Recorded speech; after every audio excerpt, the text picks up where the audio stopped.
দেশের ক্রীড়াঙ্গনকে এগিয়ে নিতে বাংলাদেশ জেলা এবং বিভাগীয় ক্রীড়া সংগঠক অ্যাসোসিয়েশন কাজ করবে এমন প্রত্যাশা জাতীয় ক্রীড়া পরিষদের। এক্ষেত্রে নতুন এই সংগঠনের সাথে মতপার্থক্যের কোনো সুযোগ দেখছেন না সার্চ কমিটির আহ্বায়ক জোবায়দুর রহমান রানা। পিছিয়ে পড়া ক্রীড়াঙ্গনকে পুনরুজ্জীবিত করতে এই কমিটি দক্ষ ভূমিকা পালন করবে বলে মত সাবেক ফুটবলার রুম্মন বিন ওয়ালি সাব্বিরের। ঘরপোড়া গরু সিঁদুরে মেঘ দেখলে ডরায়, বাংলাদেশের ক্রীড়া ক্ষেত্রে এই কথাটি যেন মিলে যায় পরিপূর্ণভাবে। অতীতে বিভিন্ন সংগঠনের বেপরোয়া আচরণে জিম্মি হয়েছিল ক্রীড়াঙ্গন। বিগত 2 যুগে আশিকুর রহমান মিকুদের প্রভাব মুক্ত হয়ে নতুন আশার আলো নিয়ে হাজির হয়েছে বাংলাদেশ জেলা ও বিভাগীয় ক্রীড়া সংগঠক অ্যাসোসিয়েশন।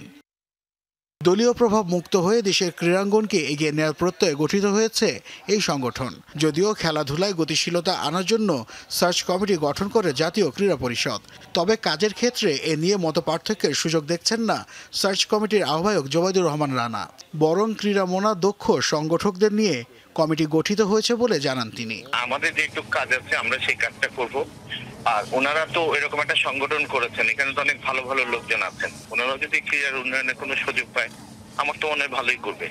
এখন মাঝে মাঝে পলিসিগতভাবে হয়তো কিছু কিছু ভুল হয়ে যায়, সেটা তো আমরা সবাই যখন অনুধাবন করতে পারবো তখন তো এটা ভালোর দিকেই যাবে। বিগত সময়ে সংগঠকদের বিচক্ষণতার অভাবে পিছিয়ে পড়া দেশের ক্রীড়াক্ষেত্র পুনরুজ্জীবিত করার তাগিদ সাবেক ফুটবলার ও সংগঠক রুম্মন বিন ওয়ালি সাব্বিরের। সেক্ষেত্রে বাংলাদেশ ও বিভাগীয় ক্রীড়া সংগঠক অ্যাসোসিয়েশন অগ্রণী ভূমিকা রাখবে বলে আশাবাদ তার। 600 ইভেন্টে যারা বুঝে এবং কর্মকর্তা এবং ভালো প্লেয়ার যারা নলেজেবল, যারা স্পোর্টসকে এগিয়ে নেওয়ার জন্য যে কাজটা তারা করতে পারবে, হ্যাঁ, তাদেরকে প্রোভাইড করার মূল কারণ হলো আমাদের এই কমিটি করা। সার্বিকভাবে ভালো করার জন্য, উদ্বুদ্ধ করার জন্য, প্লেয়ারদেরকে আকর্ষিত করার জন্য এটা আমরা চেষ্টা করতেছি যে এই সংগঠনটাকে রিচ করার জন্য। পাশাপাশি দেশের দক্ষ ও পরীক্ষিত সংগঠকদের কাজে লাগানোর তাগিদ সাবেক তারকা এই ফুটবলারের। পুশ ব্যাক করে আমাদের ফেডারেশনগুলিকে দলীয় মুক্তভাবে এবং নিরপেক্ষ ভালো সংগঠক খেলোয়াড়দেরকে নিয়ে প্রতিটা ফেডারেশনকে সাজাতে চাই।